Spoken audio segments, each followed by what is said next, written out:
Yeah. Cheers. Happy Wednesday. Oh, happy Wine Wednesday, Canadian wine lovers. Sorry, Carl's Wine Club members, everyone across the country. Welcome. It's Wednesday. It's chilly out there, but it is Bachelder week. It's Bachelder's wines from Thomas Bachelder, and we are so freaking thrilled to have this going this week in Carl's Wine Club. To my humble personal opinion, I believe this is the very top winemaker in the country, and to have the privilege to share his wine with all of you, it's pretty darn cool. So, Very cool. Mira, happy Wednesday. How are you doing? Yes. Happy Wednesday. Really good. Now that I have two amazing glasses of wine in front of me. What's in my glass here, Carl? Because we're going to talk about what's coming up in Niagara. I decided to open a nice bottle of Stonebridge Bubbly. I have no idea what's in there. I know for a fact that I poured it 10 minutes ago and it's still bubbling in there. So pretty tenacious bubble right there.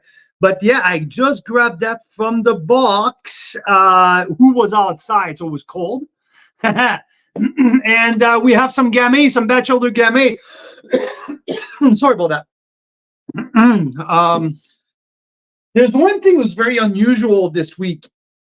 Is usually we open the wines the week before and we sip through the wines the entire week, right? And when we get, I'm sorry. And when we get to the following week, there's always a nice selection left and we can talk about it. But with Bachelder, sorry, there's nothing left.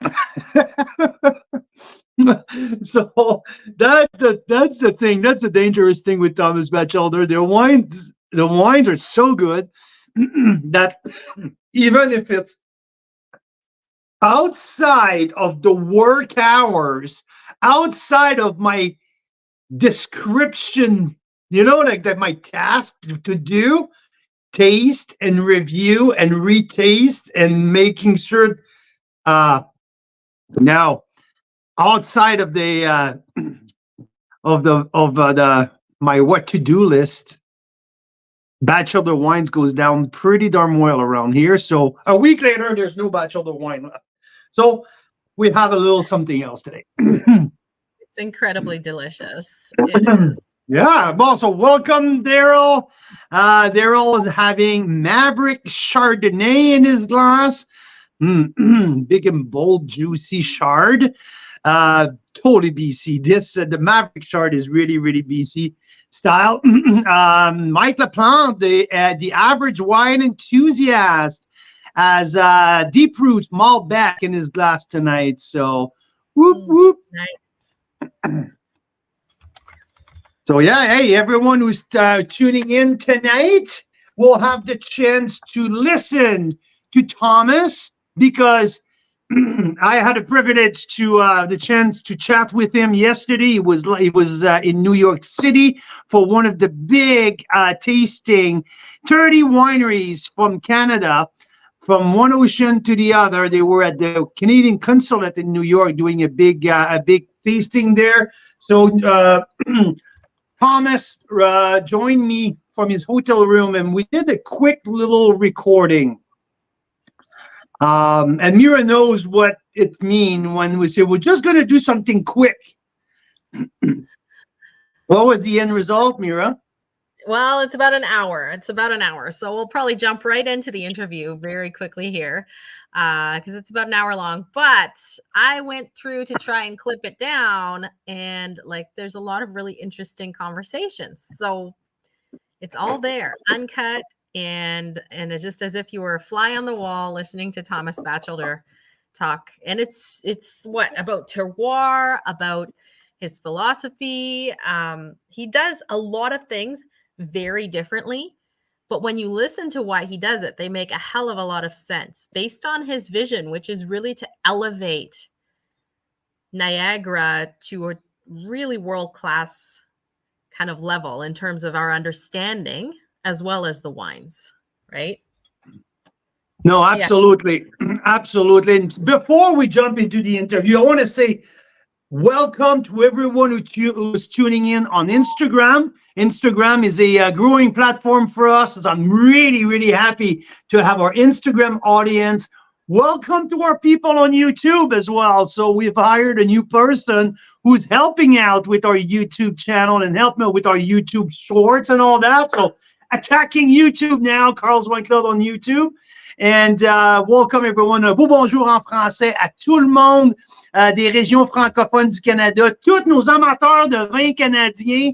Un beau bonjour en français, que ce soit de la belle province de Québec, partout en province, spécialement notre gang de la ville de Québec, spécialement des gens de la région des vins, des cantons de l'Est. Un beau bonjour en français.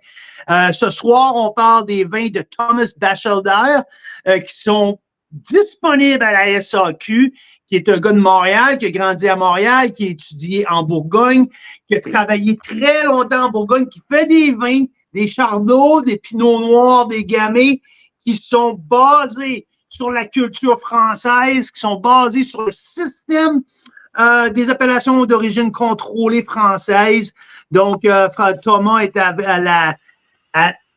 vraiment à la naissance du développement parcellaire à Niagara. Donc, des vins absolument incroyables. De mon opinion, sinon le maître winemaker au pays. Donc, on vous dit un beau bonjour à tout le monde en français. Écoutez notre entrevue. Présentement, bon, j'ai enregistré une entrevue avec Thomas hier en direct de New York. Puis, il y a une couple de petites parties en français. Donc, un beau bonjour, puis merci de vous joindre à nous en français. Here you go, Mira. Here is my little intro in French. But before we jump into the interview, I really want to go. Hey? You want to what? Oh, but you started talking, so I said that I wanted to go through the lineup first. And because I'm talking a lot, right? And then I'm always the one like blah, blah, blah, blah, blah, blah, blah. And I know that people value, very, very, very value your opinion. So before I go to the lineup from start to finish, can you tell our people which the three of your very favorite wines that is part of this very feature with Thomas Bachelder? Because I don't know if people know about you, but you're a big fan of Chardonnay, but you are a massive, massive fan of Thomas Bachelder. So which one of the 9 wines that you really, really enjoy in that lineup, Mira?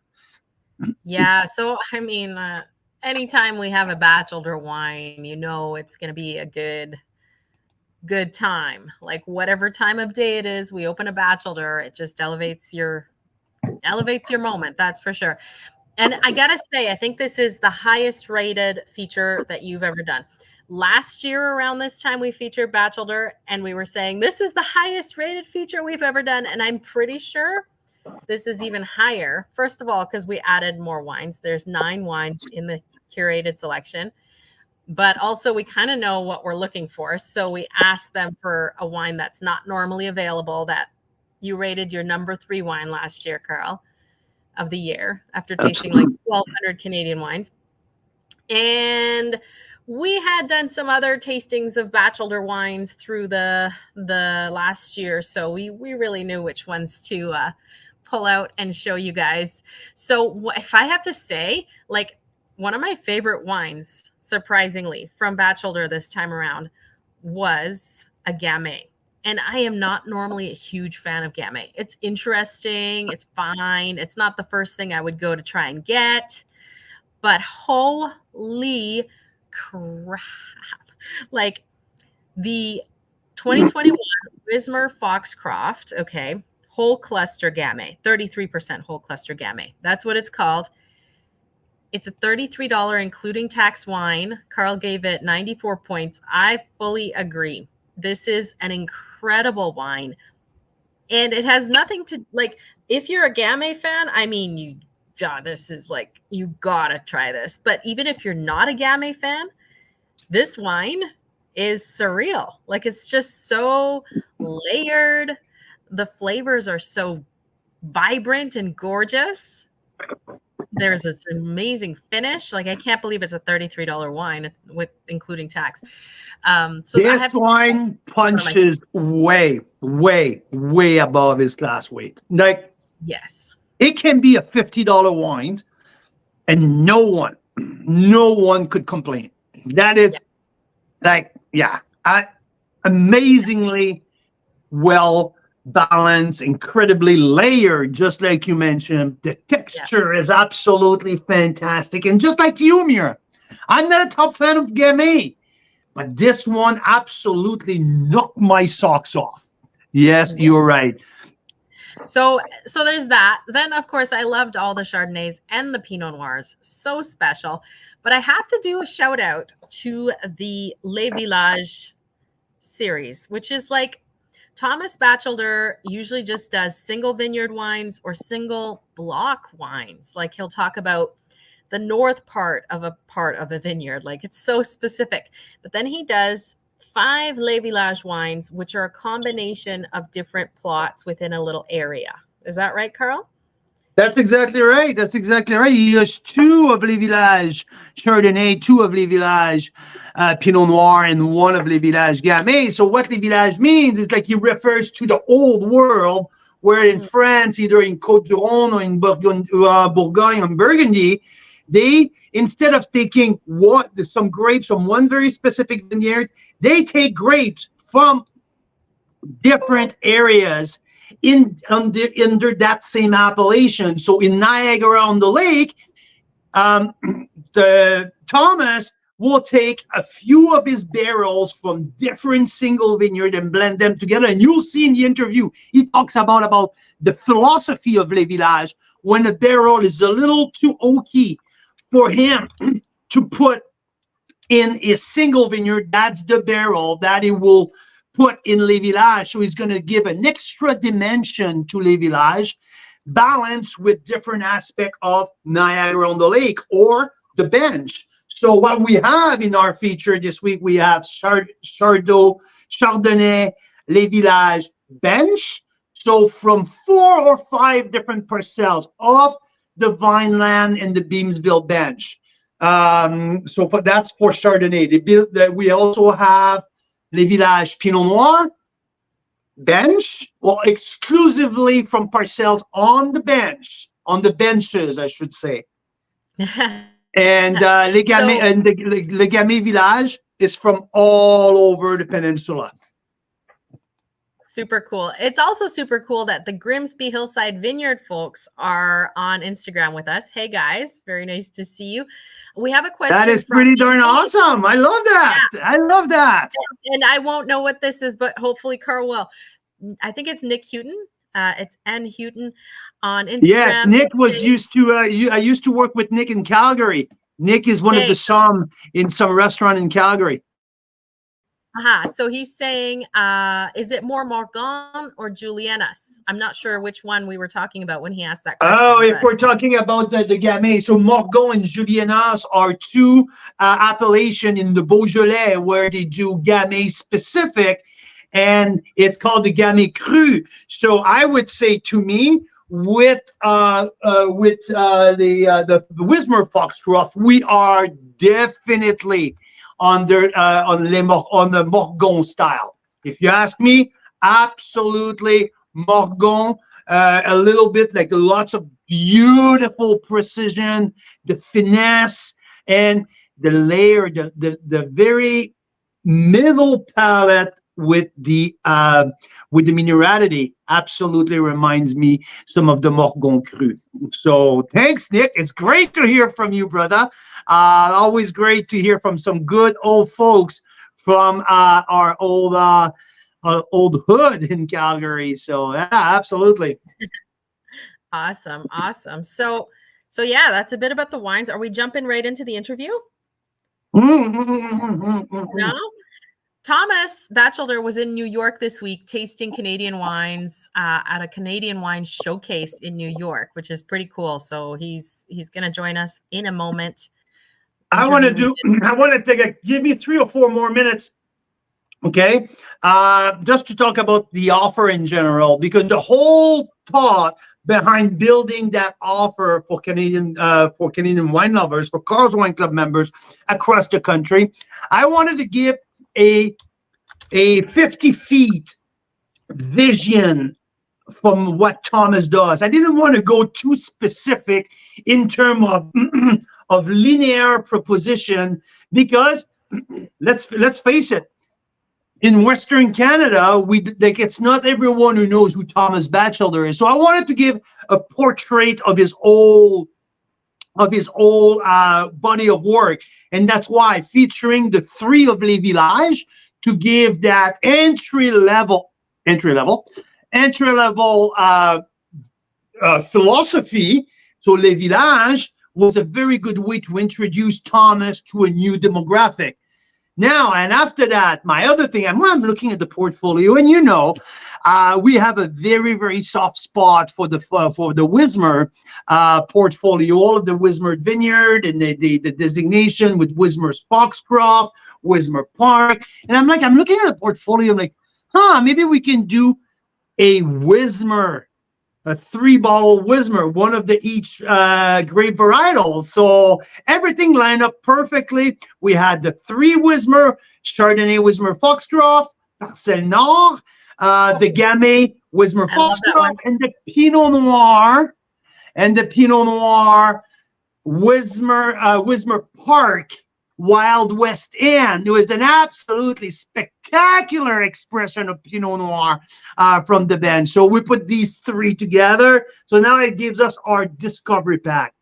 Going to our bonus pick, the Grimsby Hillside people are tuning in tonight. So shout out to you guys. And at number 3, the number 3 wine of the year, we had the Grimsby Hillside Frontière Bloc Chardonnay from the 2020 vintage.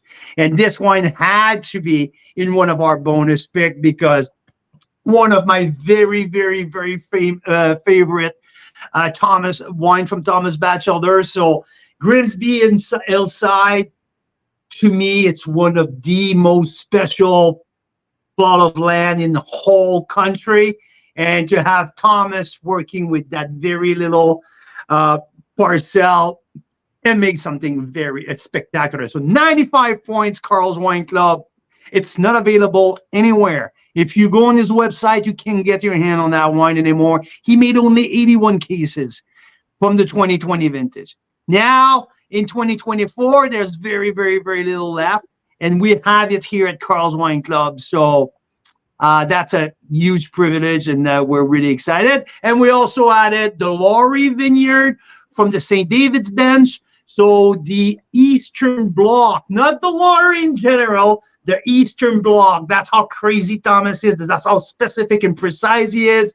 So we have the old Eastern Bloc, Laurie Vineyard, Pinot Noir, 95 points, Carl's Wine Club. Yes, you are not. Question from Instagram, Saunders. Saunders is... Saunders, yeah, is one of the vineyard from the Pinot Noir, usually for Thomas. I don't have the Saunders on our release this year. We had it last year. So Mr. Saunders, what is his first name? Darn it, I forgot. Warren Saunders. So turned 100 years old last year. So one of the old grower, iconic grower, not old, I'm sorry, iconic grower of Niagara, where Thomas sourced some of his wines, or some of his grapes. Yeah. And his wife Ivy, or partner Ivy, the person. Yes, exactly. So there's also one in the portfolio. I believe it's one of the new release. It's Saunders and Ivy. So yes, but we don't have it available. If someone would love to add one of these wines what are not available, just shoot us a note. We can add it for you and send you a private link. So this is always doable. Yeah, That's the we always toughest do that, part, by the to way. design a feature with Thomas, who has 30 different SKUs, and they're all crazy good. And so, yeah, it's pretty complex. So, yes, there's some who have been left aside that we couldn't put on the offer. And the But last we can get one, it for you. So just send us a we quick sure can. We sure message, can. a quick note. We can add it Yeah, and to then when the I was looking at the old offer, I'm like, oh, yeah, and we also need maybe a Chardonnay from Niagara on the Lake because there was no Chards from Niagara on the Lake. So we put the good old the Bijou 2020 vintage that I really, really, really liked last year. And now it's even better with an extra year in bottle. Rated 93 points, Carl's Wine Club. So these wines are extremely highly rated. Like the Foxcroft, I believe, Chardonnay Parcelle Nord, David Lawson gave it a 97 points. The Decanter magazine just gave Foxcroft 95 points. No, I believe Lawson, it's with the Grimsby side that he gave 97 points. The Laurie Old Eastern Bloc got 96 points by John Zabo. So like critics from across the country are always unanimous. That's the level of delivery that Thomas Bachelder gets. And here we are this week featuring his wine. So welcome, Dale. Dale Cadeau here is joining us from the Lower Mainland. First-time viewer. Great exchanging email with you this morning, Dale. Welcome to the show. That's awesome. Really, really cool. You're just in time because the quick introduction Carl did lasted 25 minutes. So I think we're just about ready to start with Thomas, hey? All right, wait a minute. Nah, I'm just joking. What's in my second glass? Is this a Pinot Noir too? No, this is Gamay.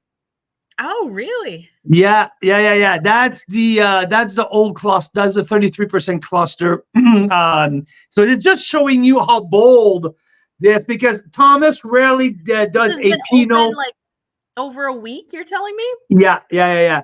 So Mira, just a tip. Thomas will rarely produce a Pinot that dark.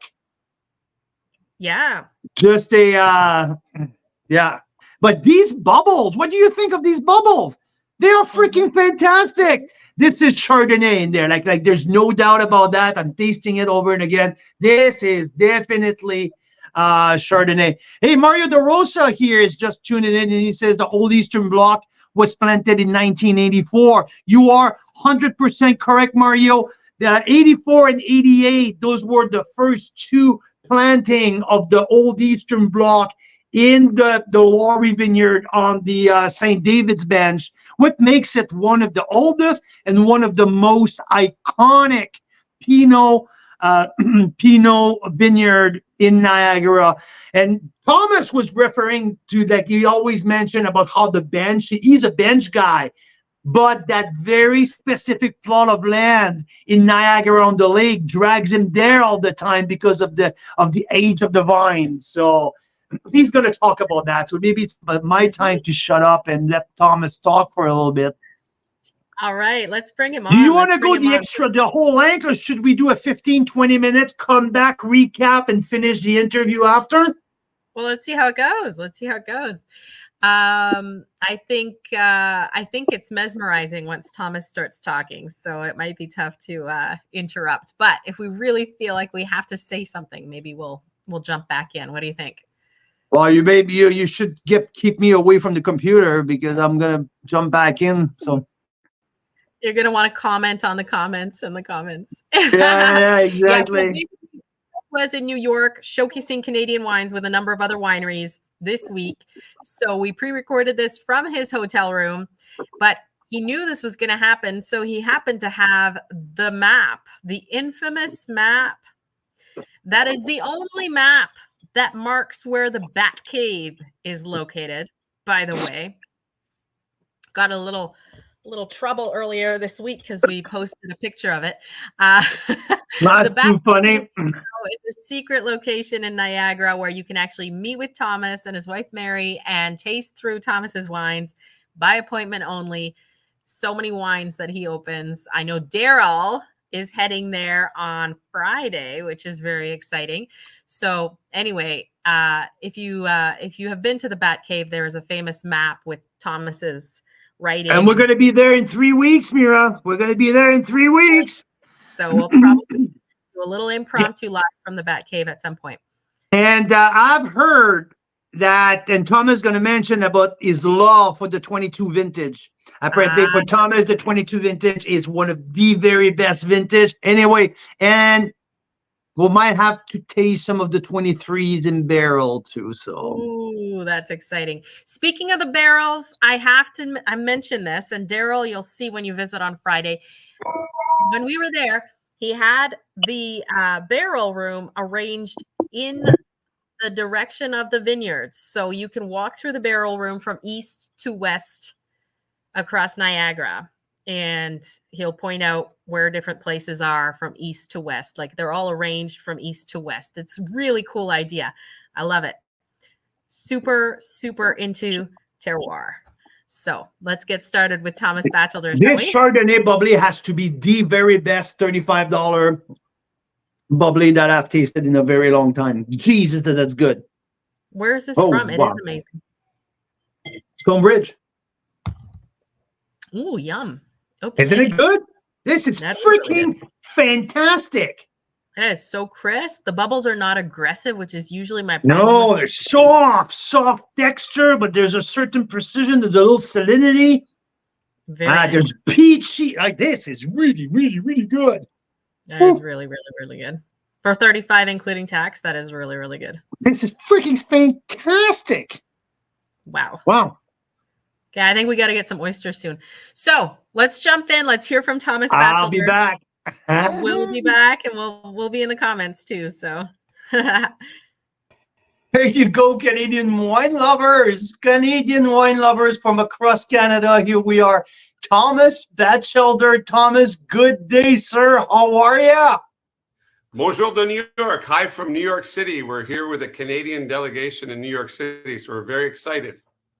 I mean, this is a big deal right there in New York. I think over 30 producers from all over Canada? Yep, they're from all over Canada. And the main thing is that despite all of us, most of us need a distributor, wine distributor, not just in New York City, but in the Northeast, which for us means upper New York State, right near Niagara. For other people, it could mean wanting Connecticut, Pennsylvania, or New Jersey. Many distributors do several states, and we want to get the name of Canadian wine out there, not just sell our own wine. But the interesting thing, Carl, is that we had this thing rolling before COVID, and it was canceled in March of that year. So everybody has this pent up thing, and since then, Canadian wine has grown more in public, consciousness, at least at the sommelier level. So these people are excited to come now. They're more excited than they would have been in 2020, and we're more excited to be here. Absolutely. And which vintage are you showing these people right now? Like it's a little bit more about the new release of 2021s? It's a lot of the stuff that's in your release. We're showing the Chardonnays and the Pinots from 21 because the 22s aren't bottled, but we're showing the new Gamets that are not yet released from 22 because it's a fantastic vintage. But I'm sure we'll get to that later. I am sure. Let's get back to our market because here at Carl's Wine Club, incredible. We're at almost 12,000 members now across the country. It's been building that community of wine lovers, of Canadian wine lovers, been so amazing for Mira and I. Growing right now, like we're focusing a lot on the eastern part of the country, but we're based here in Western Canada. We're in Summerland. And I wanted to start with you to just giving a little bit of not who you are, but how did you got there as a producer? Because your journey to produce Bachelder wines, mapping Niagara one vineyard at a time, took you to France, took you to Oregon before you got back to your roots. So can you tell us a little bit more about your journey in the last 20 years? Yeah, it's simple. I was a home winemaker in Quebec. Je suis Québécois. Well, now I've been living in Ontario for 20 years. I'm a bit of everything, you know, like you, a bit of a world traveler. But what happened was I started making home wine, and then I started writing about wine. La presse spécialisée, like we say in Quebec. So wine writer. And just when I was getting going, I decided to go to wine school en France, Bourgogne, Beaune. So I got my diplôme of oenologie and viticulture in Beaune. And from then, I just thought I was going to stay there. I was working in Alos Corton, Pernon-Vergelès, and in Bligny-les-Beaunes. But what happened was I got a schoolmate from Oregon. I went out to work for Ponzi Vineyards for the next harvest. And then, you know, I bounced back a few times. Like I made the wine with my first winemaker job at Chateau Genot Boulanger and Meursault. And then I went out to do this startup, all organic, 60 hectares called Lemelson Vineyards, just below you down in the Willamette Valley, just south of Portland, Oregon. And Lemelson Vineyards is still there. It's a beautiful, big, organic, gravity-fed facility. I did that for 4 years. And then a Québécois called my name, Pascal Marchand, was a great Quebecer in France. Now working with Moritas of Niagara, too, in France. And he said, I want you to run the Clos Jordan. And I said, but we were talking about me coming back from Oregon and working in Burgundy. He says, well, do Le Clos Jordan for a year, get it going, get the building built. And so I did the Clos Jordan for about 8 years. But then I started Bachelder or Bachelder. At the same time, I started Domaine Queylus for a bunch of Quebecois, Queylus. Very beautiful domain that Kelly Mason runs now. And that we're going to have the privilege to feature in the fall, and we're really excited about that. Hey, yeah. yes. That's going to be cool. And, you know, yeah. Really good wines, and Kelly and Brooke are a great team there, Brooke husband. But I think that what really kicked Bachelder forward is we started going back to the places we came from. So we made wine in Burgundy and Oregon with a center in Niagara for 7 years. So the Bachelder 3 vineyard logo meant from left to right, Oregon, Niagara, Burgundy. Did that for 7 years, Carl, till 2015. That's a lot of air, that's a lot of air miles. That's lots of air miles. I don't have them anymore, but I had a good status. But what happened is it got Niagara some notice. And what happened was the emptiest warehouse was always Niagara. So I thought, oh my gosh, we better concentrate on Niagara. So we took all that energy we're putting into 8-9 wines in each country. And now we're up to 27 single vineyards. But every single vineyard we make now becomes in a small way part of our Les Villages, which like the French concept, you know, of Mâcon Village or Côte-du-Rhône Village or Côte-de-Beaune Village. There's so many different concepts of village. Of course, Beaujolais Village in Beaujolais. But I think the thing to think of is we are declassifying some single vineyards into a village so people with less money or less means can try our terroirs of Niagara done the same way as our single vineyard, but in a more exportable quantity. So, I mean, yeah. So we put the map on that label, Carl, as an aspirational thing so that people would want to come to Niagara. So people, you know, when you're dreaming of Italy or you're dreaming of France or you're dreaming of someplace that's a great terroir place, you dream of going there. And when you buy the wine from a single vineyard, you almost think you've seen pictures that you've been there. Someday, maybe you get there or maybe you don't. But either way, they have us dreaming about their lands, you know. Same with the Okanagan. I wish I got to the Okanagan more often. So we put on the village this aspirational map, like the one behind me, but a little different. So yes, we're exploring lots of single vineyard terroir and going with the idea that it's the terroirs that will define an unknown place, like Niagara, known in Niagara, unknown to the rest of the world, but enough village, which is a blend, to be exportable. So, you know, Les Villages right now is not only in your offering, it's in Quebec and Japan and England and Denmark. So there's enough of that. Oh, yeah. That's amazing. Now you're going international with Les Villages, right? Yeah, we have to. We have to. We want to. We all do two things, right? We all have to be sustainable and make enough money to live. And, Carl's Wine Club and Mira, you guys need to do that. So do we. But you guys are doing an altruistic thing for the country by popularizing the different regions and the different terroirs. And we're trying to do that too, not just sell Bachelder wine. So like we start every catalog we do Yes. is a terroir catalog that's online. And we outline all the single vineyards we do, but and a different page for each one. And we're trying to get people to think, instead of saying, when you're in Niagara, you've got to go to Le Clos Jordan, that's my part-time job. I've gone back there since 2017. But you've got to go to Big Head, or you've got to go to Caylus, or you've got to go to Bachelder. That's good, but we're trying to get them to think, Niagara on the Lake, wow, it makes some really good Gamay, because the oldest Gamay vines are in Niagara Lake. Or the Vineland Bench makes amazing Pinot and Chardonnay within the 20-mile bench appellation. So beautiful, And so we want people to think about place, because when you go to France, Carl, you might say to your wife, Mira might say, I want to go to Meursault. And you say, well, honey, I know we both like Chardonnay, but I wanted to go to Chablis. Then she says, but what about Champagne? And the whole idea is, in France, you talk place before you talk producer. In the New World, we talk producer before place, and we're trying to mix that up a bit, be a bit provocative, and say, think place, Yeah.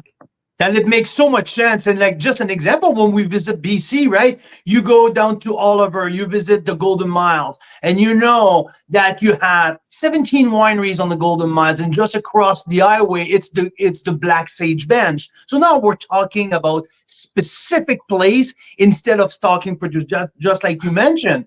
And this is, the New World way of thinking about going to the new Phantom Creek instead of going to the Black Sage Bench. I totally get it. Now you're telling me about Niagara on the Lake and the oldest planting of Gamay. I'm fascinating, and it's something that I hear a lot from Westerner about Niagara on the Lake versus Niagara Escarpment. What is the biggest difference in the two terroirs? To my understanding, to traveling multiple times, yes, Niagara on the Lake, it's flatter, a little bit easier, let's say, for harvesting in a larger quantity. It's also a little bit warmer. So where you develop, especially the 4 Mile Creek appellation, where you have more degree days, can ripen a little bit more the Merlots and the bigger grape varietal. But in a nutshell, what is the biggest difference between the two regional appellations?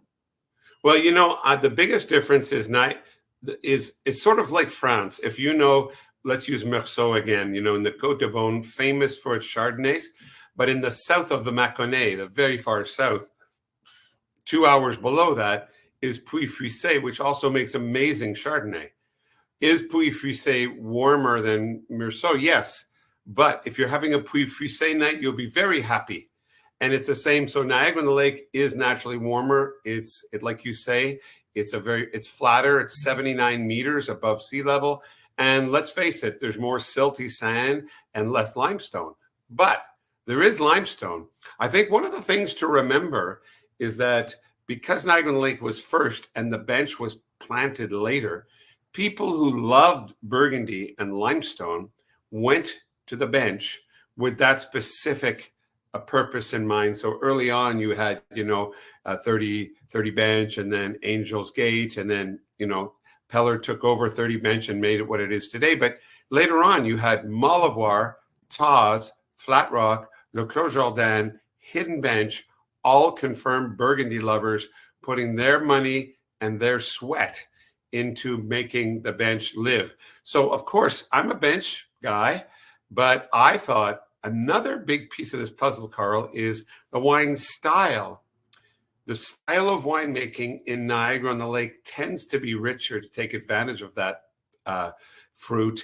And the mindset's a little different. So if you have, a Stratus Chardonnay, beautiful by Dean and J.L. Gou, or you have a Le Clos Jordan from the bench, Chardonnay from the Grand Clos, the bench is going to be tighter because it's tighter, but we're also looking for a tighter style. And Stratus is looking for a rounder style. So that's why Bachelder started to do the same technique in both. So you could really see clearly whether the appellation you wanted to explore was 4 Mile Creek versus in Niagara Lake versus 20 Mile Bench in Jordan Vineland, or even, the Wismer properties in Vineland, which is also 20 Mile Bench, against Beamsville or Lincoln Lakeshore. We want to do them all the same way so people can make up their own minds about terroir. That's such a great analogy, and I love it because I had the privilege to taste Anne Sperling and Peter Gamble's project at the Stonebridge like last year, and that's what you explain about their Chardonnay. They have one in there is from the 20 Mile Bench, where exactly tighter, and the property from the 4 Mile Creek much more opulent, much more, I would say, approachable. And a little bit more weight on the wines. That's what you can find on the bench. Yeah, and that's at least the same producer doing it the same way.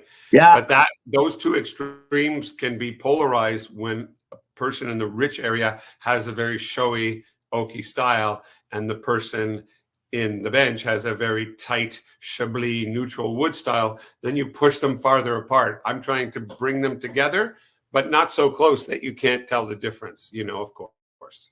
So you're working on both sides. You're working with growers in Niagara on the Lake. You're working with growers on the bench.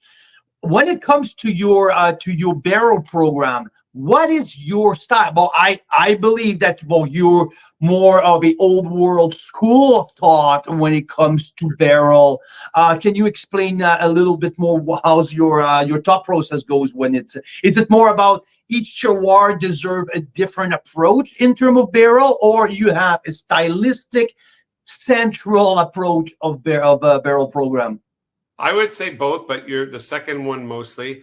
In Burgundy, the way in the Côte de Beaune, where they have both white and red wine, right? So around Meursault, Volnay, Pommard, Beaune, Pernon-Vergelès, Savigny-les-Beaunes, all those places make white and red wine to some extent. And the new barrels are usually not bought for effect. They're bought to slowly push the old barrels out of the program and just have this cyclical program, very healthy, and buy the wood from the cooper you like, the forest you like, the toast you like, to bring terroir forward, not to have a signature style. Carl, if you try to be very, very transparent, you end up with some sort of signature anyway. So hopefully our signature is our transparency. But to answer your question very specifically, if you have children, I have children, but for people who don't have children, they were children at one time.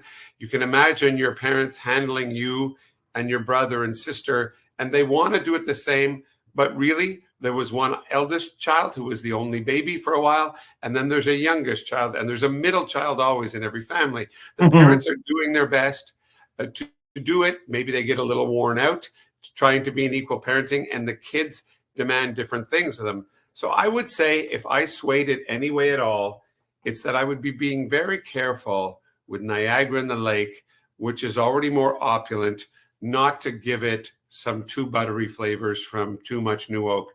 I'm very careful to never. And if I ever, that's one of the beautiful things about making a village, Carl, is that the village is a bigger lot. And as we declassify things, if there's a barrel that's a little too maybe oaky or maybe coconutty in Chardonnay or in Pinot Noir, a little smoky, we can declassify that barrel and take it down to the village, which is a much bigger lot, maybe 20 to 30 barrels, and there it will do good.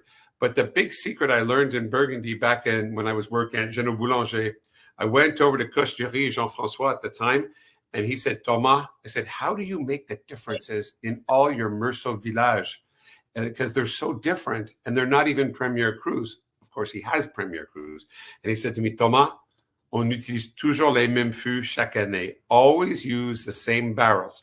So if I had a new barrel from, let's say, Wismar Foxcroft that was Chardonnay, that was just looking a little too popcorny, I would declassify the contents of that barrel to Village, where it would make Village more exuberant and great value because there's not much new oak in Village. But then you jealously take that barrel back for the next year and you put it in Wismar Foxcroft again. And that second year, it's going to be singing, likely as not. The second year of fermenting Chardonnay in a barrel is pretty much always the best year because you have no worries about new oak, but the staves are not yet fully soaked up with wine, and you get this oxygenation that concentrates the wine in the newer barrels. The older barrels can be very pristine and almost like stainless steel inox. They are very terroir, very a beam of fruit and minerality, which sounds great, but you have blended newer barrel in with that. It's not only about the oak for us, it's winemakers, it's much more about the oxygenation, the reduction sauce, like when you're making a sauce in the kitchen. The texture, right? And the texture is such a big part of it. That's why we age for 20 months. People new to the wine world think we're doing it to get oakier wines. We're doing it to get less oaky wines. More terroir wines, let the fruit abate a bit and let whatever's Wismar Foxcroft come out of it, or whatever vineyard it is. So you're mentioning, like, you're taking me exactly where I want to go right now. Great. I love it. So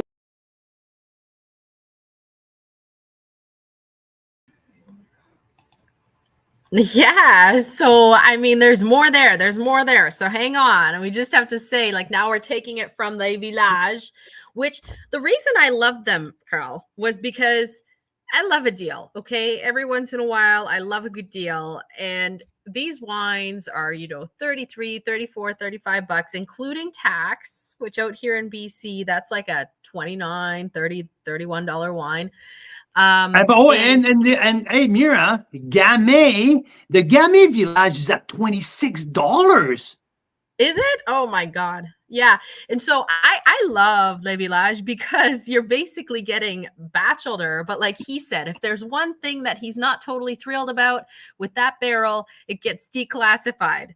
Okay. So it's like, it's incredible value, I think.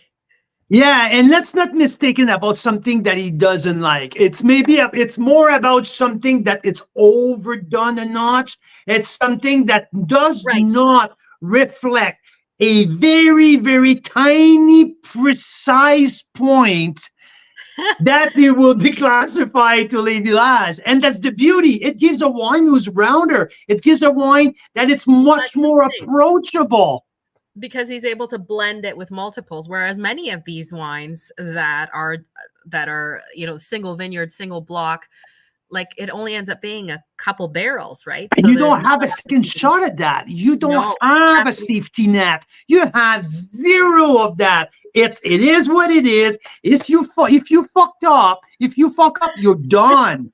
You're done. Yeah. The only thing you can do about it is to declassify it and put it in a much more that's why I have so much respect for what Thomas does, and that's why I love Le Village, because I feel like I'm getting such a great deal.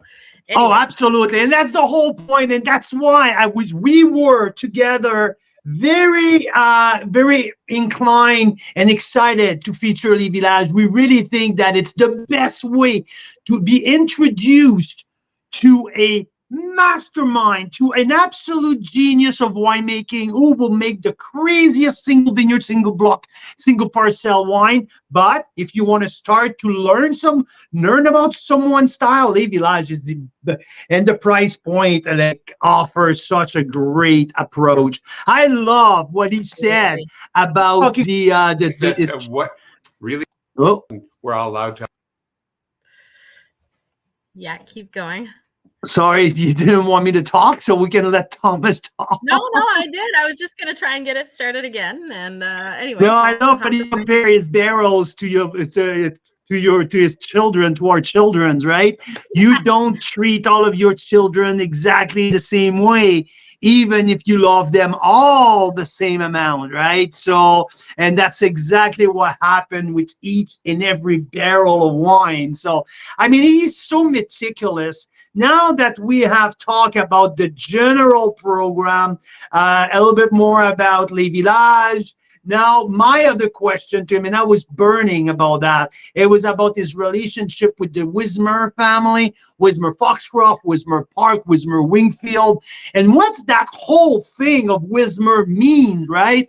Well, we know it, between you and me, we know what's the whole thing mean, but from the outside, it's what Wismer. So Thomas going to give the whole explanation of the vineyard holding and the old farming family name combined together to provide these names. So yeah, it's very. The second part is also very, very exciting. Talking more about the big dogs. We're going to talk Foxcroft. We're going to talk Park. We're going to talk Grimsby Hillside a little bit more precisely. So this is really exciting.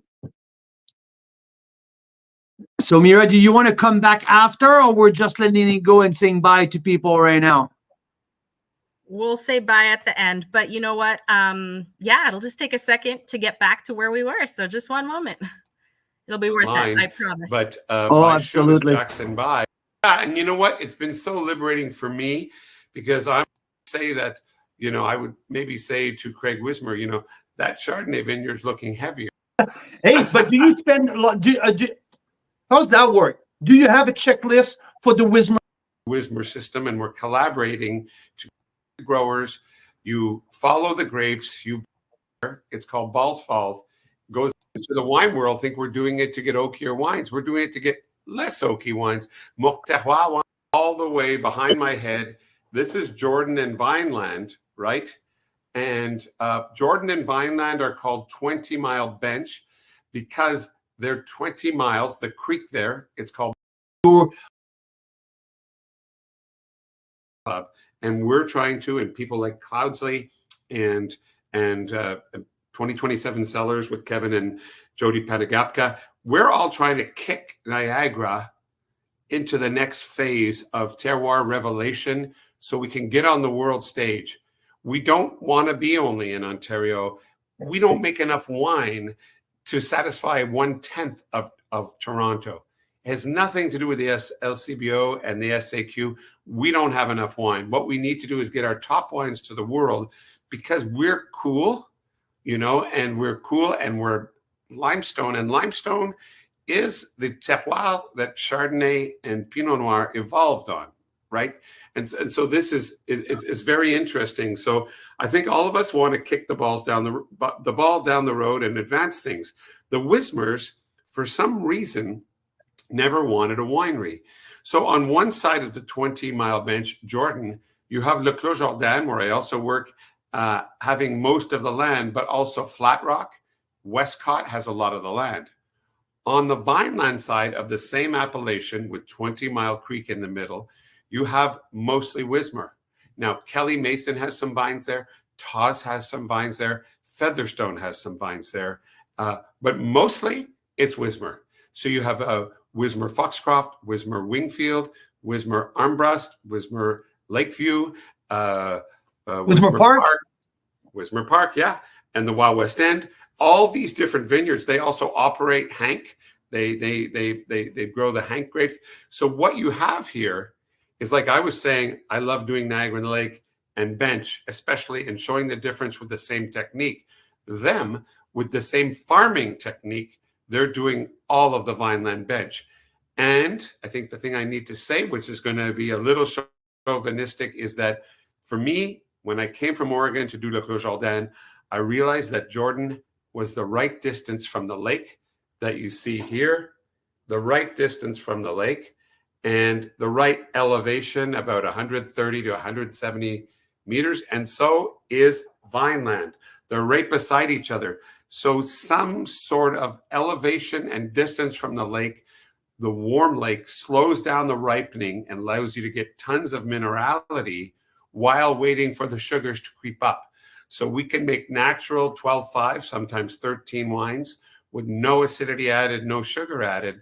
And this is a beautiful epicenter of Chardonnay, Pinot Noir, and Gamay Noir in Niagara. So I'm chauvinistic. That's what I really love, and we're all allowed to have our preferences. So I'm using the Wismer system, and we're collaborating to get a lot of single vineyards. They're helping us define terroir, and we're helping them define what they do. So when they buy a property, I think they have 300 acres, maybe more, but they also manage others. When they buy a property, they call the vineyard after the old farming family. So Park, Foxcroft, etc. So we just keep it. I keep Wismer Foxcroft hyphen, Tiret, in Wismer Park. So that's it is. So the fact that they don't want to have a winery has allowed things like, Niagara Cellars, 2027 Cellars, Cloudsley, and us to exist. But let's not forget that also the only real domain wineries in Niagara that I know of that don't buy any grapes in, I think, are Hidden Bench and Le Clos. Jourdain, there might be another one, but most are hybrids. We don't grow any grapes, but people like Flat Rock, people like Westcott, and people like Malivoire and Taz would all have great domains, but would also maybe buy some grapes in, which they have a right to do. I mean, we only buy grapes. There's nothing wrong with it. Leaning Post, Elia and Nadia does the same thing at Leaning Post. They have their wonderful Senchuk vineyard, but also got some grapes from the Grimsby Hillside, get some grapes from Laurie Vineyard and all that, right? Yeah, and they're wonderful. They're here in New York. I can't wait to see them at the pouring tasting tonight. But yeah, they're another great example of micro-négoce plus domain. So it's you can hybridize anything you want, but let's leave it that if you buy in grapes, you can do a few different villages. And if you're going to be a domain grower, you have to pretty much be in one village so you can treat all your vines and keep everything under control and not be driving a tractor at slow speeds down Highway 8. Boom, boom, boom, boom, boom, treat the last vineyard. Hey, but do you spend a lot? How's that work? Do you have a checklist for the Wismer team for each and every parcel that you're looking at? I'm looking at, as Thomas Bachelder, I'm looking at this tonnage per acreage in this very specific. I'm looking for this bricks at harvest, or you give them your checklist and they operate this parcel of land under your recommendation? Yeah, it's like that, except not actual checklist. You start with a handshake and you just haunt the vineyards a lot, and you say, it's more in real time. You say, hey, you pruned long. This could be a big harvest. Can we take some buds off? Or when it grows, can we take some young shoots off? If you get as far as, the ripening part, the veraison or the color change, you can say, hey, there's a lot of grapes there. Some grapes are not going to turn color. Can we cut back the crop? Or you can say, hey, it's a humid year. Can we do more leaf stripping? You have to be there in the vineyard and talk with them. And eventually what happens, like any good symbiotic relationship, they eventually start doing it the way you want. But on the other hand, sometimes it's like your wife. It's like your wife. You start knowing exactly what she like for breakfast. You start, that she doesn't has a snack in the morning. Like, like all of these little things, right? It's that symbiotic relationship.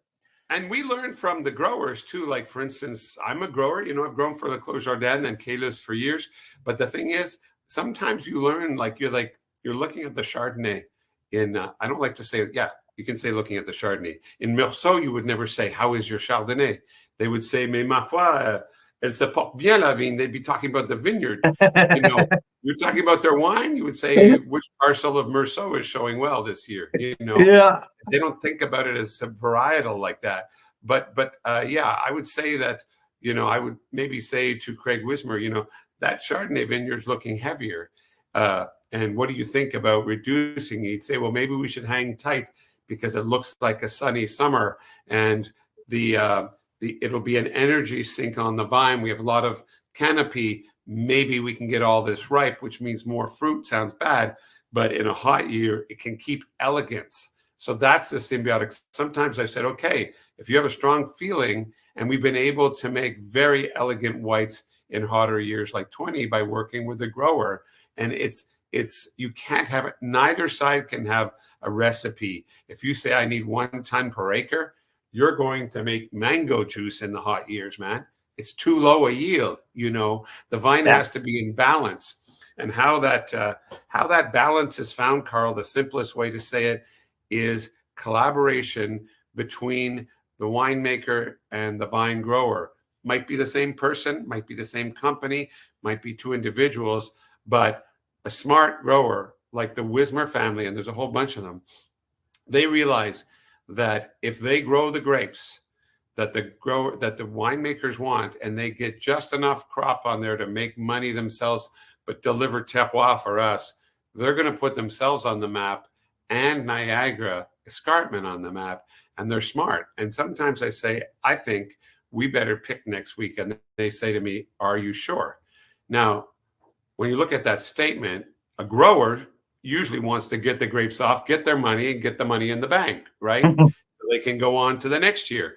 But they know, the Wismers know, that things that you harvest with green seeds that are not fully mature phenologically is like if you harvest something too soon and it doesn't make a good eventual impression on the consumer, then you've wasted a year. You potentially dragged down your reputation and the winemaker's reputation. So they're always going to push back and say, are you sure that this is the right time? And I'll say, well, we have brown seeds, we have good flavors, and we have some delicacy. And I want to keep some of those red fruit flavors in this particular vineyard.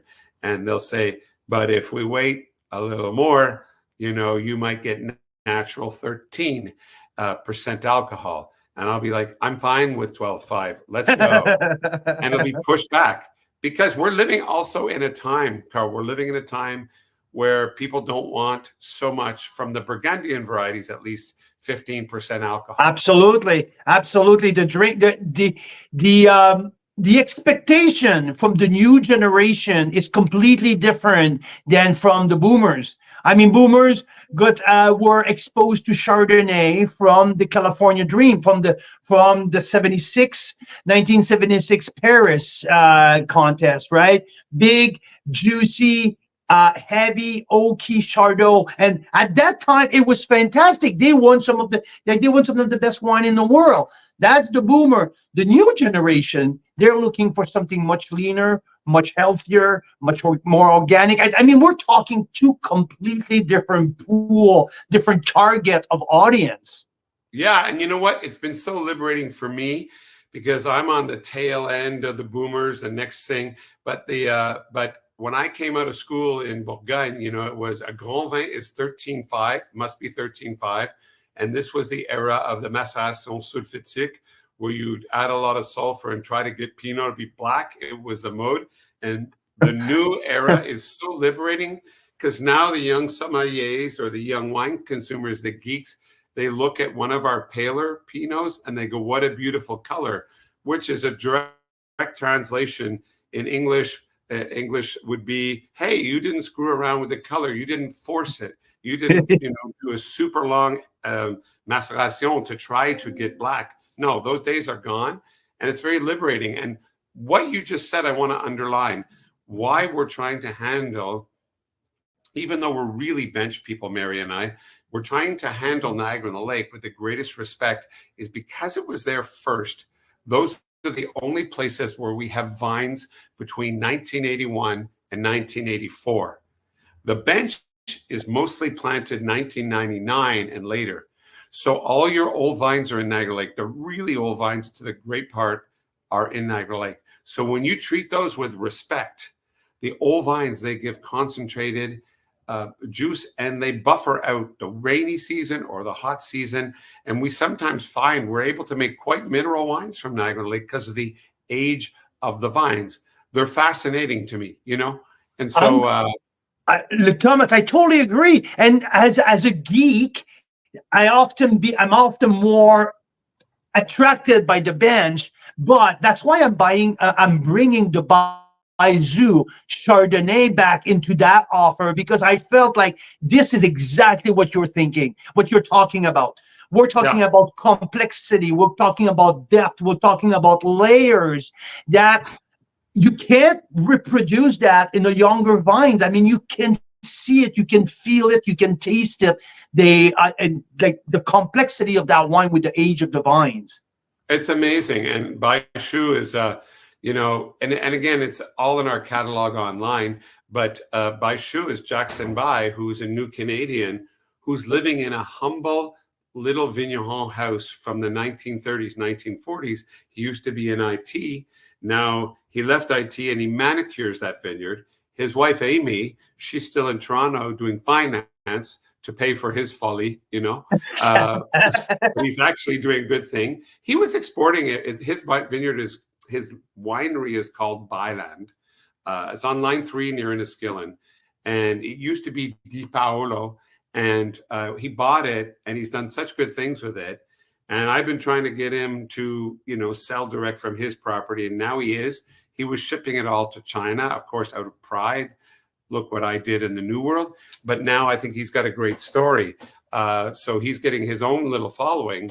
But we get his Gamay and his Pinot Noir. And there is for sure a juiciness from Niagara Lake there. But there's also some sort of structure and old vine sagesse, in English, wisdom from the old vines. And I think you guys will find that in the Baishu Chardonnay. That one has 0 new oak because it was a plush year. So I put the new oak in the village, whereas I say it averages out in a larger lot. But our single vineyards, as you know, Carl, they're from 100 cases to 150 cases. There's 25 cases in a barrel, so roughly, before loss to lees and etc. So you have somewhere between 4 to 6 barrels. So maybe I had 10 barrels of Baishu, and if we put 6 out, 4 went to village, or 3 or 4 went to village, and we have another local glass pour that we can declassify into 2. But that's the program, right? And then all those barrels jealously come back to Baishu 2 years later, because we have a 2-year, right? We have 2 sets of barrels. A barrel from 20. Yeah, that makes sense. Has 22 now. So that allows you to do at least 18 to 22 months of aging, right? Yeah. And it also, so we have to have 2 sets of Baishu barrels for Chardonnay. Yeah. And 2 sets of Baishu barrels for Gamay. By the way, Gamay never has new oak. We wish we could have the big concrete tanks like in Beaujolais, or maybe, a big foudre, the big old oval wood. But, that's a lot of investment. We'll get there maybe. But we are using in Gamay puncheons, which is 500 liters, as well as small neutral barrels. If you ever taste a little bit of wood in our Gamay, I would be unhappy if I was tasting it with you. I want this pure, crunchy fruit, perfumed crunchy fruit to shine with Gamay. But, it's not an art and it's not a science, but for sure, winemaking and viticulture is a craft. And we're trying to get it right, but every vintage is different, and so sometimes a barrel that you say, look at that, 5 years old, you put something in it and you're like 8 months later, you're like, wow, this is surprisingly woody. How did it hang on to the wood? It's 5 years old. But that stuff happens. And so maybe that one goes to village and makes village better, but you take that barrel back next year and you put it right back in Baishu. So that's our program.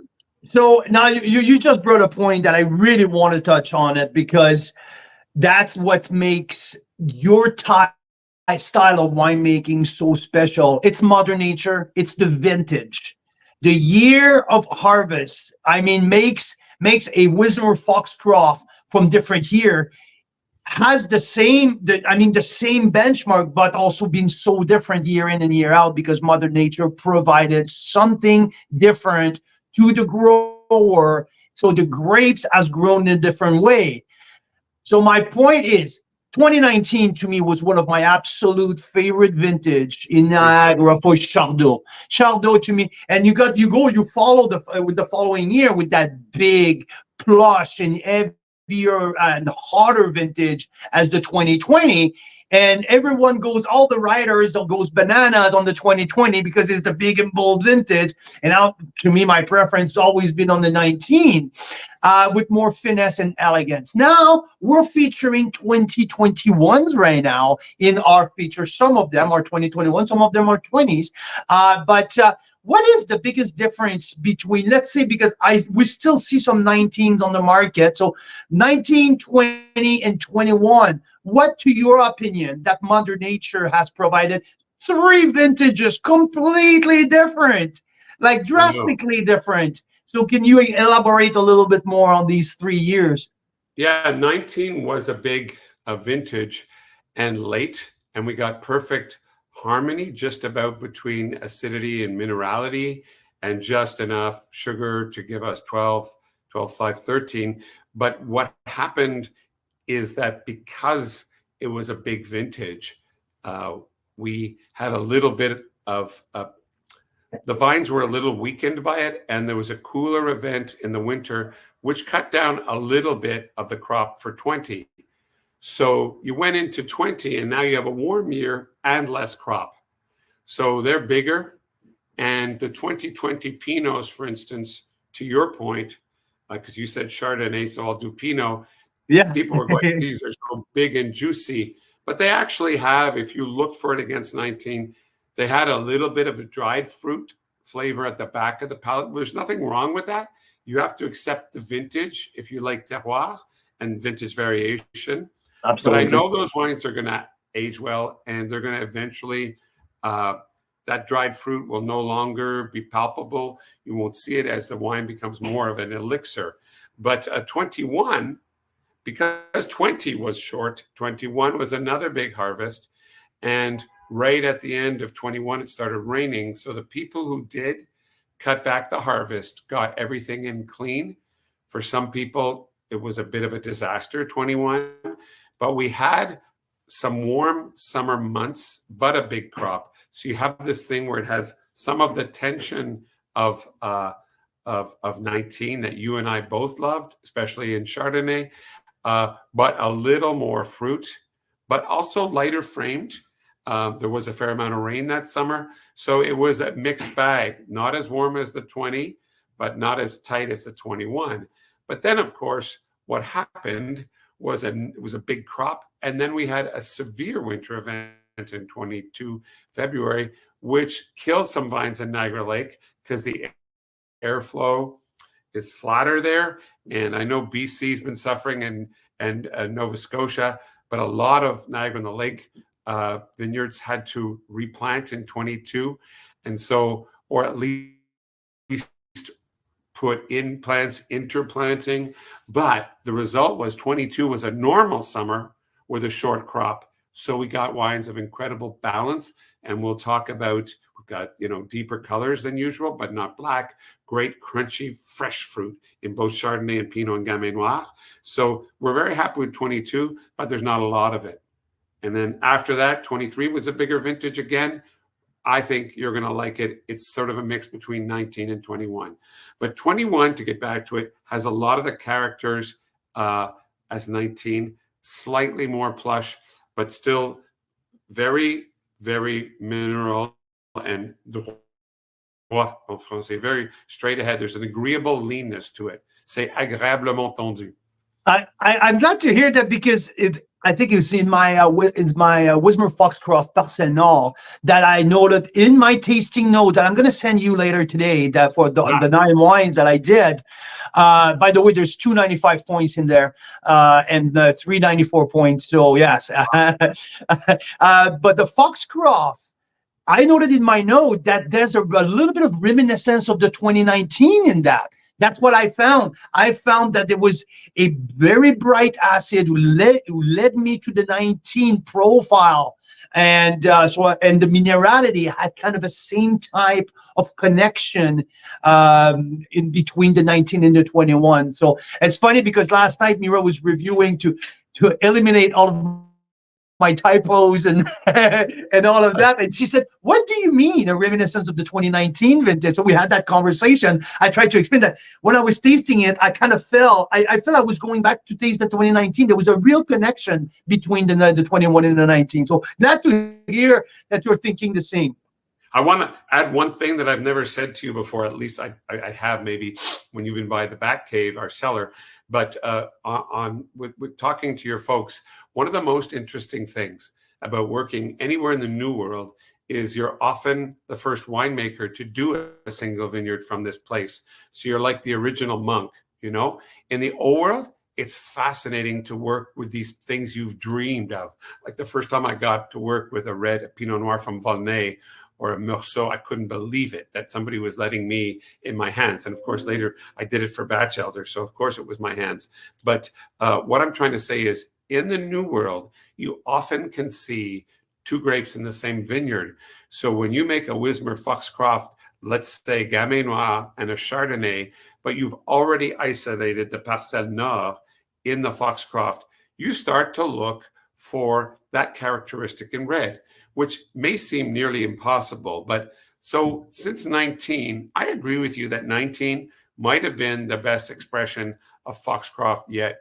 It had the first one where we started to name it as Low Tide and Sea Spray and La Basse Marée, you know, because it's saline and savoriness is not only salt. That's a saline is something that sometimes scares the public. We're trying to say the sea at low tide has smells of animal life and seaweed and plankton, and you don't even know what you're smelling. Well, the Vineland bench, not the Jordan bench. Like, I think the Vineland bench should be Vineland bench VQA, and the Jordan bench should be Jordan bench VQA, but together they're called 20 Mile bench. The Jordan bench. I had Brian Schmidt that literally lost his mind the other day. I was talking about that, and he's like, "This is not the same thing, Carl. Stop confusing the two. They are drastically different." And I said, "Oh, Brian, I'm across the country, and they're under the same sub-appellation, for God's sake. Give me a break here." You know, Vineland is much more savory. Le Clos Jordan, for instance, at the same elevation, Wismer Foxcroft or Wismer Wingfield Chardonnay versus the Grand Clos Chardonnay, it is much more chalky, and that is very grandiose and very noble. But the noble side of Vineland and that Foxcroft that you and I both like is that it has a saline minerality, like when you open an oyster shell and you smell the brine, the liquid in the shell. And so the challenge, I think, because you have a Wismer Foxcroft Gamay too, is to look at that smell of the Foxcroft North on your first course and see if on your second course you can pull out some of that smell in red. This is the next step of terroir, when the terroir does the same thing to two different grapes. So I would suggest, without leading people too far down the garden path, that in the Foxcroft Rouge, the Gamay Noir, you will see some iodine notes, some bloody notes, not quite gamey. It's not gamey in that way, but it definitely has a little bit of the steak tartare thing going on. Yeah, you know? the raw meat. That's what I told Mira, and she said, "What do you mean?" I said, "Exactly. When you cut the meat for a tartare, that's the smell that I got." Yeah, and that is what displays as low tide sea spray in the Foxcroft Chardonnay. So I think you've made an excellent choice, and I got to say to your public, whether they're watching from Newfoundland or from Vancouver Island, that I love it when Carl's Wine Club, when Carl, you're yourself with Mira, you curate the offering, because it brings what you saw and what you tasted to the club, and it's a fresh look. We do it every day. I mean, not me personally. Well, I'll be doing it tomorrow, pouring at the Consulate, right? 30 Canadian wineries, all talking about our terroirs. But when you come to the Bat Cave, like it's usually Mary or Mary and one of her helpers, young wine geeks, and they're giving the message every day. And we get into a certain way of presenting things, which people can vary depending what bottle. We can't show 27 bottles to people when they come, but we get into a certain way of thinking about things. And I love it that you taste, you have your own view of the terroir, and then you put together a package that makes sense to you. And it makes sense to me when I look at it. I'm like, what a cool focus for this year, right? We're thrilled, Thomas. Thank you so much for spending that time live from New York with us. It's greatly appreciated. And before I let you go, I just want to mention, we're talking about the Laurie Vineyard. I want to talk just a tiny bit. St. David's Bench is almost iconic to me. There's such a small appellation, but there's some grandiose vines in there. And the Laurie Vineyard is so special. Yeah, exactly. Right up there. That's the USA. It's the extreme west, right? No, the extreme east of the wine region. I'm opening a 2012 Laurie from Elia Sanchuk cleaning post.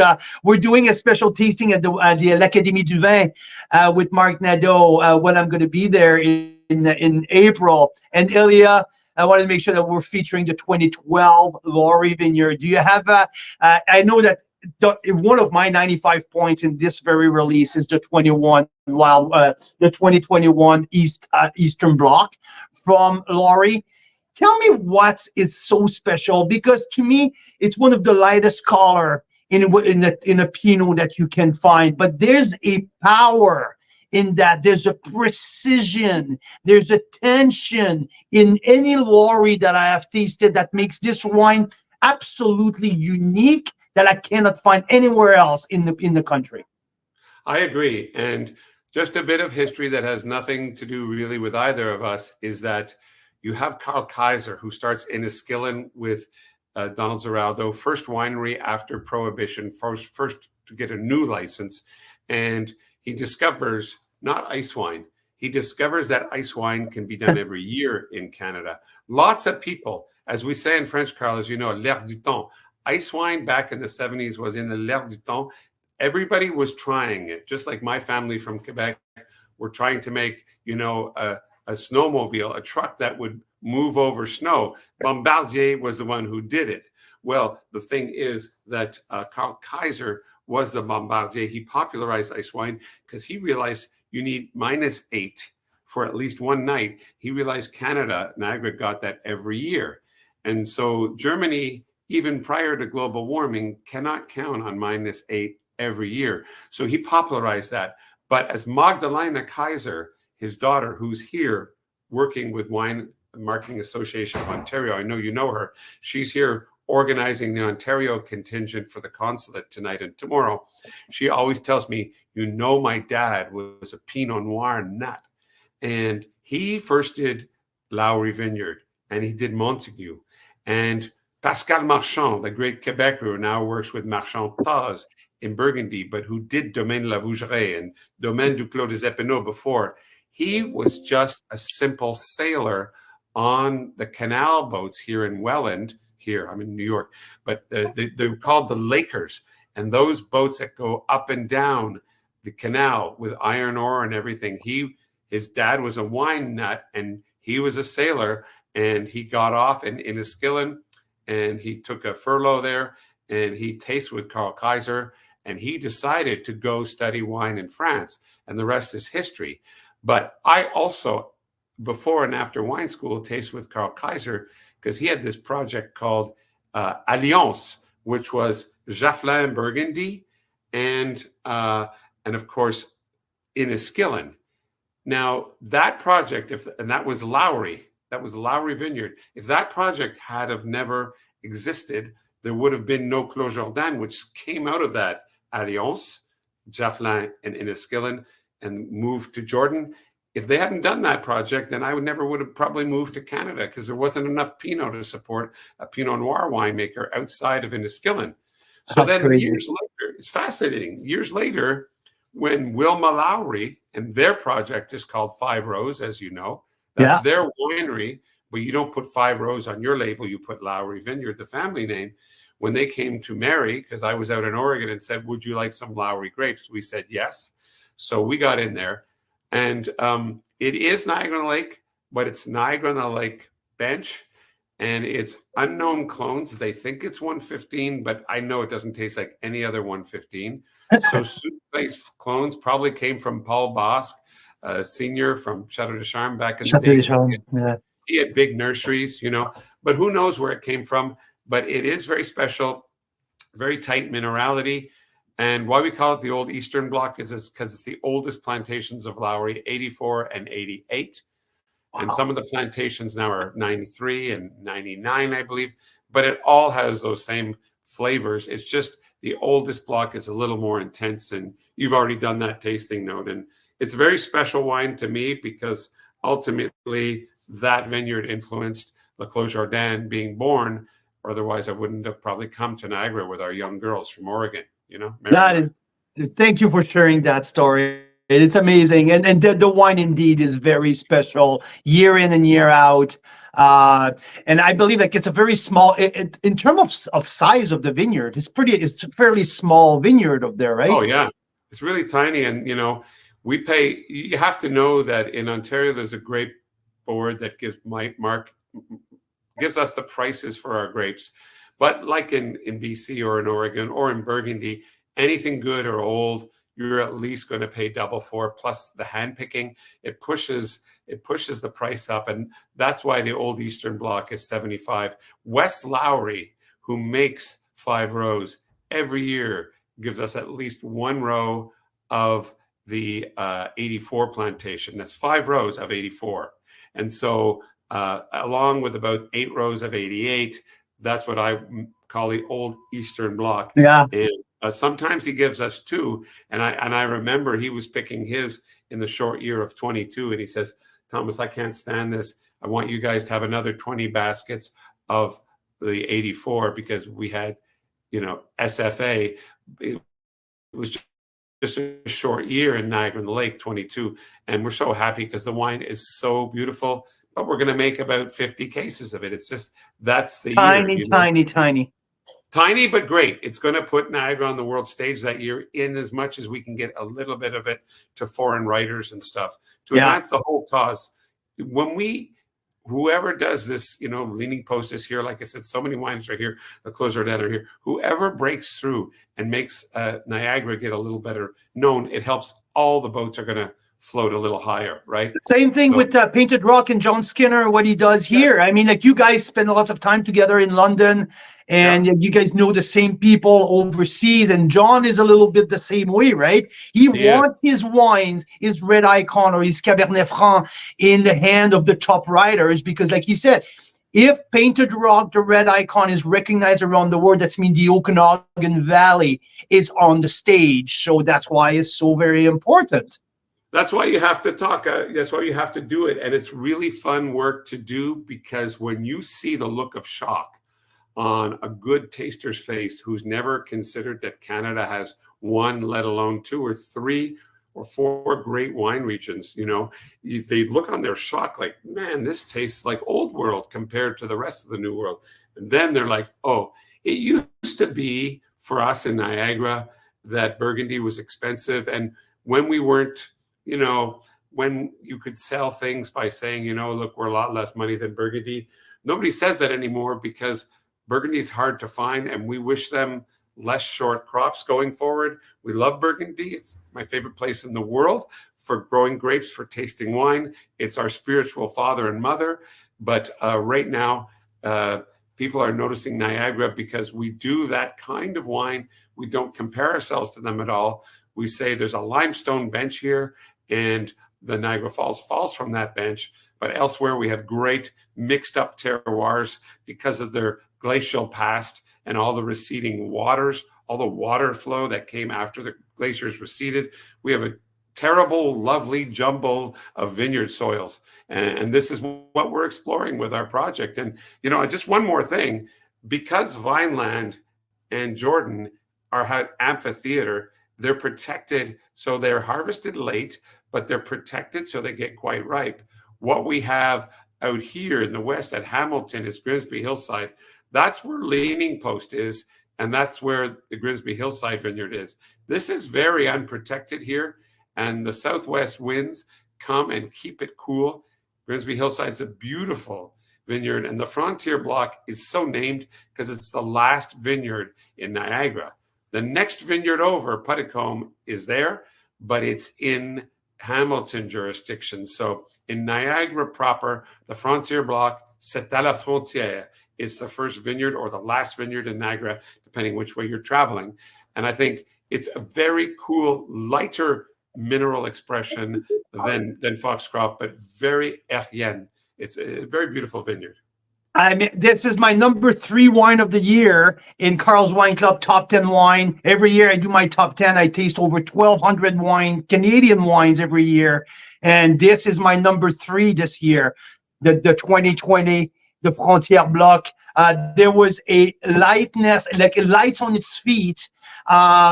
for the 2020 that I was wondering, how did you do that for 2020 that showcased heavier wine than usual? The Frontier Block had a lightness that I absolutely blew me away, and the complexity and the layer and that salinity who comes back again into that vineyard it was just une pièce d'or, like a chef d'oeuvre, completely fantastic. So this is one of our yes.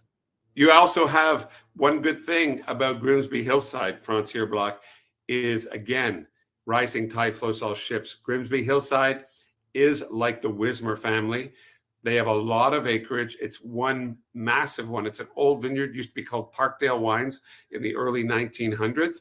And now a family from Toronto bought it a couple of decades ago, and they are slowly planting a massive site. So you're going to see, you're going to see the Leaning Post, who turned us onto it, in there. You're going to see Kevin Panagapka doing that, Kelly Mason, Pro Morissette's been out there. Like the Wismer Vineyards, Foxcroft and others, you're going to see these names. So when, I'm capable, and I think we all are, of saying, somebody will say to me, oh, Thomas, we loved your Wismer Park or your Wismer Foxcroft or your Frontier Block, but actually I thought Kevin Panagapka's at 2027 Settlers was the better one this year, and I'll probably agree. It's like, how many people make Le Clos Vougeot? I mean, there's certain ones that shine in a certain year, and they just get everything right, and you're like, good for you, buddy. We're all trying to do good renditions after the public decides which one speaks to them, but multiple wines coming out of the same vineyard is a real gift to Niagara, to the world, because you see through different lenses the same terroir. So this is the future, Absolutely. Thomas, before I let you go, I want to say, well, you will miss it, unfortunately, this year, but we're talking about bringing the world together, bringing the lights to Canadian wine. June 15, we're bringing the country here to Oliver, BC for the second edition of the Pan-Canadian Masterclass. This year, we have Jean-Benoit Deslauriers from Nova Scotia, the winemaker at Benjamin Bridge, who's flying in. Ilya Sanchuk's going to be here. Also, Brian Schmidt and Sue-Ann Staff to showcase our Riesling. John Skinner is going to be presenting his Painted Rock as well. And wine enthusiasts are sending a journalist for the whole weekend here to cover the whole event for the BC edition of the second masterclass. We're really thrilled to have the world of Canadian wines all together for 4 days. So it's going to be pretty awesome. It is, and that's why I'm saying how you're also paying it forward. I'd love to get out there and do that someday soon. The thing is, it's like we know, but the world does not know. So things like your thing, like the Cool Climate Chardonnay celebration in Niagara, like us being here, we were at Provine 2 weeks ago, and now Team Canada is here. It's because we have we know we have good terroirs. We have a masse critique. We have a critical mass of good winemakers doing terroir now, not just doing Chardonnay Reserve, but doing Chardonnay named from somewhere. En français, c'est parcellaire. So when you have that and you go to a market, then people make their own discoveries, just like they're going to do. The person from the wine enthusiast is going to be blown away, because those wineries you mentioned all have a good terroir approach that is not just about wood and concentration, but energy and elegance, So I think hopefully you'll get some good press out of it, because it's going to help all the boats float a little higher. Absolutely. And next one, we need a shirt like that for you and Mary to travel internationally. Yeah, there you go. Right? We got that as a Christmas gift this year. Hey, how brilliant is that? It's so cool. Made in Canada. Thomas, thank you so much. Okay, and we'll be in touch. We'll see you in 4 weeks when we're out there. Let's schedule some time when you're available. Mira and I is going to stop by the back cave and taste a little bit with you and Mary. Okay. Yeah. And I'll see you also at the Craft Winery Conference. So you're speaking there, right? Yes, we are. We're speaking in the afternoon of the Tuesday afternoon. We have a full session that Mira and I are running that afternoon. So, talking about direct to consumer, because that's what Carl's Wine Club is all about: getting product directly to our beautiful members across the country. And we'll try to bring some of our key learning in the last 3 to 4 years to wineries. So they can improve their direct-to-consumer program. Cool, man. Well, you're doing a wonderful thing. Keep passionate, baby. Thank you very much, my friend. You have a good day. Say hi to Team Canada for all of us, and keep rocking the international stage. Thank you, Thomas. Ciao, ciao, ciao. Have a good one. Take care. So Elaine's got the quote of the night. She wants to hide away in the suitcases. What a trip. I know, right? And there's another 15 minutes behind that it's that I paused, that no one knows about it, and I should have kept it going because there's some hilarious bloopers behind that. Yeah. And there's behind the map, the stands where the map is. I just wish I could have done a blooper shot of that. This is like the map is standing on a room service cart. Ah, yes. That Thomas sneaked in his room from the hotel. And it was brilliant. It was brilliant. And Mary just came in and just like ripped the thing apart. So he's like, that's enough, you guys. Yes, we need to thank Mary too. She's amazing. I said someone noted in the comments here that Mary's the That was Mike. That was the average wine enthusiast who met Mary at the Bat Cave, and he says she's an amazing host. Awesome. That's so great. Because we've met Mary a couple times, and she is also amazing. So Thomas and Mary, thank you guys so much for all you do. I mean, it is so much more than just making wine, as you can see. There is some passion here that is hard to rival. I mean, Mira is mentioning at the end, like Kevin Panagapka at 27. So he's mentioning Kelly Mason multiple times. He's mentioning Elias Sanchuk at Leaning Post. This is the new generation of winemaker who are expanding Thomas' work.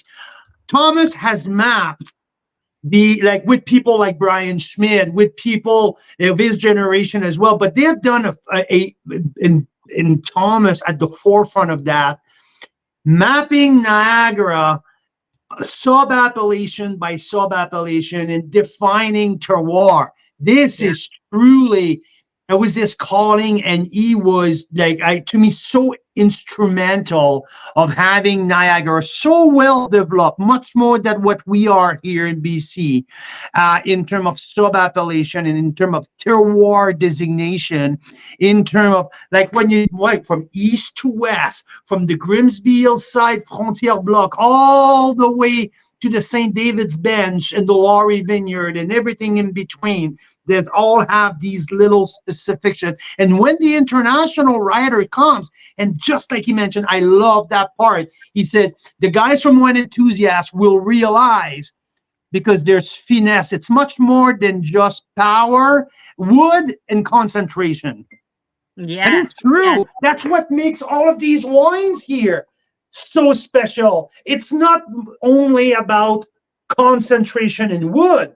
This is all about the finesse, the salinity, all of these intricacy in between, from the aromas to the minerality, like that. That's what makes Bachelder wines so very special. And he's turning me into a Gamay geek, into a Gamay passionate that I would have never thought in my life that I will get there.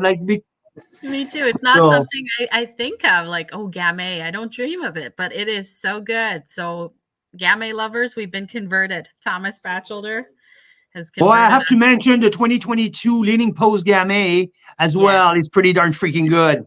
That is so true. That is so true. We've really started to get converted. Good job, guys. And you mentioned something interesting about BC and Ontario, and how, yes, I think Ontario is further ahead. It'll be interesting chatting at the Pan Canadian with all these winemakers from across the country again. about appellations. That was a big hot topic at the first Pan Canadian in Niagara. But I rarely see in BC people doing something anywhere remotely similar to what Thomas is doing in terms of delving into the terroir. There's almost no wineries that do more than, let's say, 2 Chardonnays, let's say, or 2 Pinot Noirs, right? There's very few wineries in BC, whereas in Ontario, you have this movement that is starting to get solid.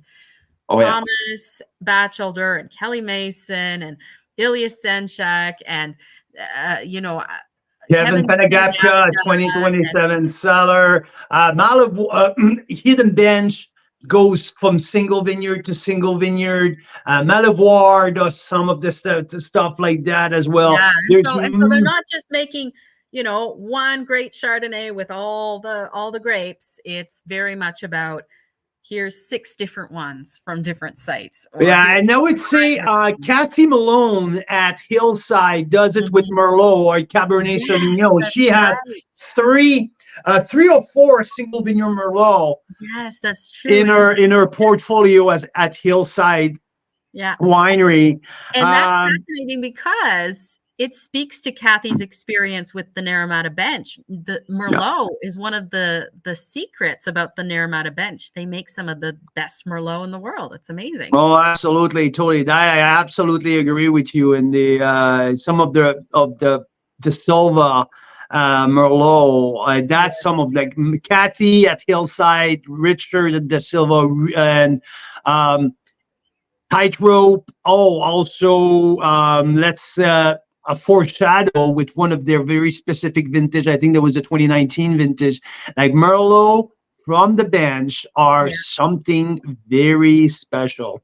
And let's not forget Synchromesh here in BC does make a ton of different terroir based Rieslings. Yeah, you're correct. Absolutely. Yeah, Meyer has some. Meyer does some stuff, but he does literally one very single vineyard that he in the appellation and that he showcase as a single vineyard, and it's the McLean Creek Road Vineyard. There's something that we are not definitely not at the same level that Ontario do, and thanks to Thomas and his disciple and the people who follow his path and people who follow his guidance to showcase the growers, to showcase the sites, and to showcase the sub-appellation, making and working with one unique grape varietal. So absolutely. Yes. Fascinating. So I was kind of scared that it was too long. I thought that maybe people will get bored. It was a little too long of an interview, but there was no way. Like, how many times did we try to stop? The only way we can clip it down is with that little goof up we had in the middle where we didn't know where the spot was. So I think we missed about 5 minutes, the 5 secret minutes of the interview talking about Wismer. You know what? We'll clip it up and we'll put it as his own clip. As its own clip. We have to do that. Yes, absolutely. Yeah. So that was awesome. I mean, to me, every time that I end something like that, I feel so alive and I feel so like we're doing the right thing. So thank you. Thanks everyone for sticking with us. It was pretty darn awesome to share these moments with Thomas. We will definitely also. Hey? And with you guys. So thank you. Yeah, and with all of you. Thank you, Instagram. Thank you on YouTube. Thank you on LinkedIn, everywhere on our platform. It's Facebook. You guys, Canadian wine lovers, are pretty darn freaking cool, and we love you very, very much. Next week, we're going to talk about a little small natural wine producer here in BC that have a small little vineyard in Caledon, and they're doing some pretty cool stuff. So we're going to talk about plot wines. Are developing a pretty good market across the country. So I can wait to taste that over the weekend. I'm tasting right now 4 single vineyard, single clone Pinot Noir from Shea Code at the very moment. So the tasting notes are going to be ready very soon. We're going to share that with you. But yeah, I mean, next week we're doing a very special tasting, the Back Vintage pre-tasting of our Vintage Conservatory Toronto tasting in partnership with l'Académie du Vin. Is going to be next Thursday at 5 o'clock Eastern Pacific time. And I already have 7 winemakers who has confirmed that they're going to spend 15 to 20 minutes with us describing their back vintage wine that we're going to taste in Ontario in a month. Amazing. I cannot wait. And it is April 4th.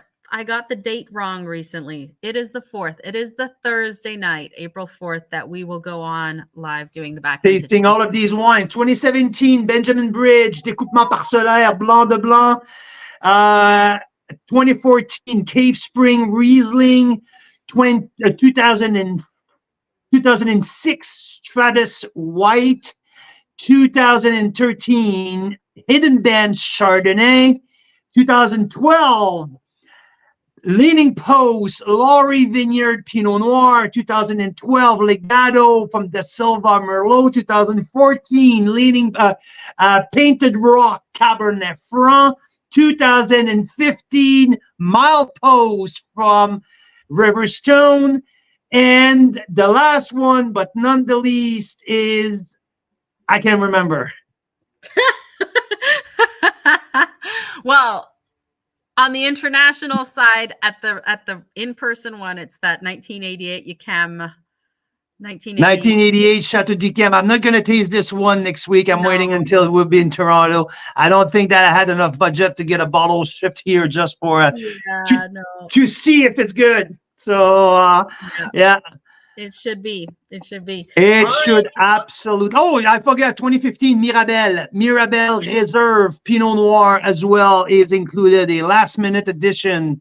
So yeah, here we are. So that was a heck of a show. Almost 2 hours in. So Canadian wine lovers, Mira Boucher, all of you across the country, thank you very much. And this is Bachelor Week. You have until the end of the weekend to order your 9 bottles or mix and match. You have 3 Village, 3 Wismer, and some very special treat, including my number 3 wine of the year last year, who's not available anywhere at a special price as well. Yes. So free shipping for 200 or more, flat rate, I believe, if it's less than that. So it's a great. Can you put the link? Can you put the link one more time? One more time for people who just tune in. So there you go.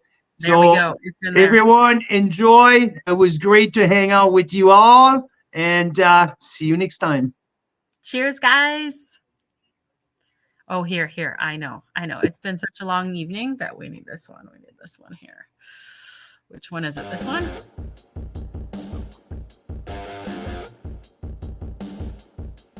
Right? Woohoo! I love it!